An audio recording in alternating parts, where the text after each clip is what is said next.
Hey everybody, just a Mongrel here. Today I've been going over my Millennium Exodia deck profile. This deck profile is pretty inexpensive. It's also very fun to play. It strives going second, just breaking a board and attacking for a fuck ton of damage.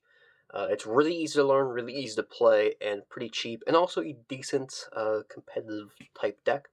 I'd call this deck Rogue. Anyway, getting into it, of course we're playing the 5 pieces of Exodia. You unfortunately kind of have to play this. The main goal here is not to assemble all 5 pieces in your hand. You actually really don't want these in your hand because they don't do anything. Ideally, you want these things in a deck, so that way you can use Ankh, reveal all these fuckers, and summon the big guy out. Moving on, we're on 3 copies of Heart of the Blue Eyes. This card lets you pitch it from your hand in order to search for Ankh. Also, it has a secondary effect in the graveyard that I have almost never used. Honestly, I kind of forget it has a secondary effect. Well, 3 copies of Sangajin, 3 copies of Shield, and 2 copies of Golem. So all of these Millennium monsters have a unique effect where you can place them from your hand into the back row and treat it as continuous spells. And then you can, of course, declare the effect to either pay 2,000 life, or reveal Millennium Ankh in your hand to special these, and they all have an effect on summon. Sangajin here lets you search for any Millennium monster. Shield here lets you search for Millennium Ankh.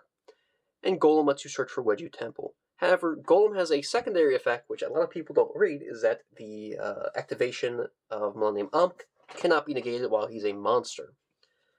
Which is pretty damn good on the fact that that's your main win condition here. We're also on 3 copies of Lava Golem and 3 copies of Shifter. This deck goes second and does not use any normal summons, so Lava Golem here is crazy. And Shifter, because we don't use the graveyard, the only card that wants to be in the grave is, of course, your Blue Eyes, which we don't really care about because ideally we're going to be winning the game going seconds. Moving on to the spells, we're of course on 3 copies of Ankh. This thing lets you reveal the 5 pieces of Exodia from your hand and or deck. And then it nukes your entire, it shuffles everything that's not a Millennium or an Exodia card back into the deck on your side of the field, and then summon the Unstoppable Incarnate directly from your extra deck. Also, you're locked into not summoning any other monsters for the rest of the turn. This card is very powerful. Next up, we're on 2 copies of Wedju Temple, because we're playing so many ways to search different things. We don't really need a ton of ways to get a temple, because we already have a lot of ways, so we're only playing 2. Pretty much this thing lets you, during the main phase, place a monster from your hand in the spell and trap zone as a continuous spell, then place a Millennium monster directly from the deck in the back row. Also, it has another effect where it can, if your Millennium monsters are destroyed, you can place them in the back row. Well, in 1 copy of Obliterate Blaze, this is searchable off of your Exodia Incarnate. This thing is crazy good. Pretty much just pops all the back row and then equips all the all the Exodia pieces to that Unstoppable Incarnate. Well, 3 copies of Thrust, 3 copies of Raigeki, 3 copies of Ultimate Slayer. It's a really good card this format. 3 copies of Super Poly, the 1 Prosby, the Instant Fusion, which we'll get into in just a minute, and the 1 Cult Die. I'm pretty sure I'm on about 43 to 45. I can't remember exactly, but I wouldn't go over 45. Playing 1 copy of Exodia Rage of Fires. This is searchable for your Exodia and Terror Incarnate or whatever the hell it is.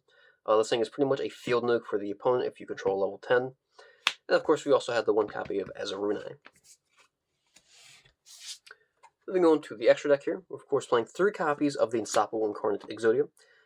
You can summon this thing, of course, with the Millennium Ankh. Also, when this thing attacks, you can declare an effect to gain attack equal to your life points. Also, it has a free spell trap negate for some reason. Also can't be destroyed by the opponent's card effects. And during the end phase, you can set an Exod or Obliterate spell trap directly from the deck. And then during your standby phase, you take 1,000 damage. We're playing 1 copy of Millennium Eyes Restrict. This card is actually a part of the Millennium archetype.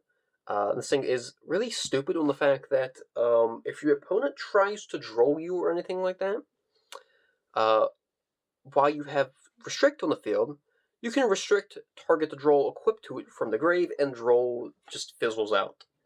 That is a really annoying effect, also because it's a Millennium monster. The Millennium shit that the Ankh doesn't shuffle this card back. For Super Pally targets, we're playing Garura, Mud Dragon, Starving Venom, Predator Plant Fusion, the Earth Golem.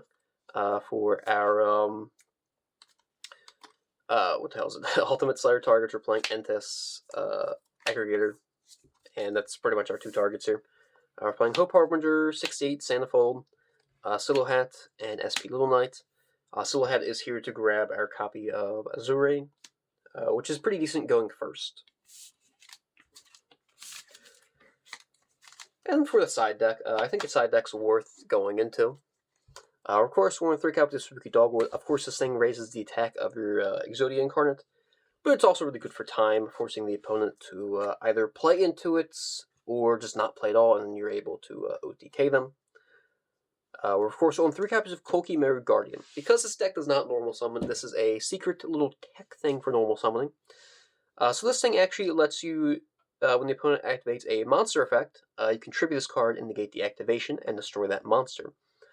So ideally this thing stops like Droll and stuff like that. Comes up occasionally in different matchups. This card is pretty decent for stuff like that. For some going first stuff, we're playing Dimensional Fissure. This card is really good for going first. We're playing a Duster, 2 copies of Lightning Storm, D-Bearer, and I'm playing 2 copies of Different Dimensional Ground. This thing comes up occasionally as well, going first. It's also searchable with Thrust, which is a plus. So yeah, that's the deck profile. Anyway, thanks for watching. Let me know what you guys thought about it. I'd love to hear you guys' opinion. Anyway, yeet.